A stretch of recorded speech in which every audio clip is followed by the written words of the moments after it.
Como eu falei para vocês, nós não temos muitos nomes, mas eu não trouxe todos. Então a gente tem mais nomes do que esses aqui que eu trouxe para vocês, tá? Apesar de a gente não ter muitos nomes, os mais comuns acabam sendo esses três primeiros, que é o salbutamol, o fenoterol e o ipratrópio. O ipatrópio e o fenoterol, inclusive, são muito famosos. Eu vou mostrar no próximo slide, que vocês com certeza vão lembrar dele. Temos também como utilização, né, para distúrbios respiratórios como a asma, a blecometazona, a flunizolida, que eu acredito que vocês também já tenham escutado em algum momento, né? Esse nome é flunizolida. Ela acaba sendo um pouco comum também. Temos a flunicasona, budesonida e a teofilina, que teofilina também não é tão desconhecida assim. Então, o ipatrópio e o fenoterol são os famosos Atrovent e Berotec. Então, o fenoterol e o brometo de ipatrópio são muito comuns. E o salbutamol é o que vai na bombinha, mais comum que vai na bombinha, né? Não existe só ele, mas acaba que ele é o mais comum utilizado na bomba para asma, para auxiliar nesse processo. Então acaba que esses três nomes são de grande destaque de uso para quadros de asma. Mas, como eu falei para vocês, tem alguns outros que acabam sendo de escolha e tudo mais. E temos mais nomes do que além desse, mas a gente não tem uma grande linha de medicamentos, como, por exemplo, a gente tem uma grande linha de medicamentos para gripe.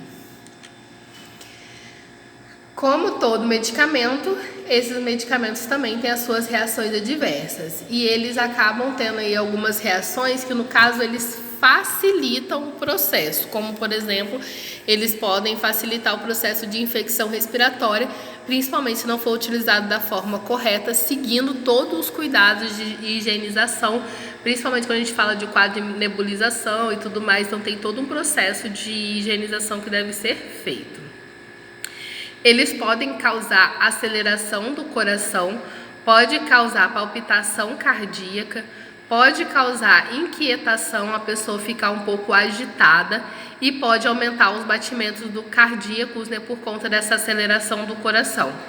Isso tudo pode acontecer utilizando esses medicamentos, em específico o Berotec e o Atrovent, principalmente quando a gente vai fazer a utilização deles, a gente precisa seguir exatamente a quantidade que foi passada pelo médico e ficar com bastante atenção como se diz, nos possíveis efeitos colaterais. Então, Desculpa, gente. Quando uma pessoa for comprar com vocês, estratégia de venda. Conversar com a pessoa para que ela respeite a dosagem, tá? E conversar com a pessoa para que ela acompanhe o batimento cardíaco no pulso e que ela não ultrapasse de forma nenhuma, porque pode levar a palpitação no coração. Então isso é uma conversa que você pode ter com o seu freguês, né, que o seu cliente, que ele vai ver que você tem domínio, que você conhece a medicação, e isso pode ser uma forma de criar o vínculo e o elo de confiança. Então, como eu falei para vocês, né, já até adiantei essa parte, que é uma grande atenção você conversar com o seu cliente para utilizar exatamente a quantidade que foi recomendada pelo médico desse medicamento.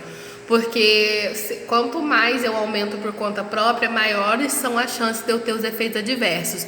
Já que mesmo seguindo a orientação do médico, né, eu posso ter efeitos adversos aí graves, né, como a gente falou aí, palpitando. Não é que é grave, né, mas que pode ser bastante descompensatórios, como os cardíacos, né? Que eu vou ter aumento de pulso, palpitação. Então, tudo aí são vários efeitos colaterais que podem acontecer no coração e a gente precisa ter bastante atenção. Então, é muito importante, quando for tomar esse medicamento para asma, eu passar essa informação para o meu cliente para que ele respeite a dosagem. Rinite e sinusite. Eu vou pausar aqui e a gente fala da rinite e da sinusite.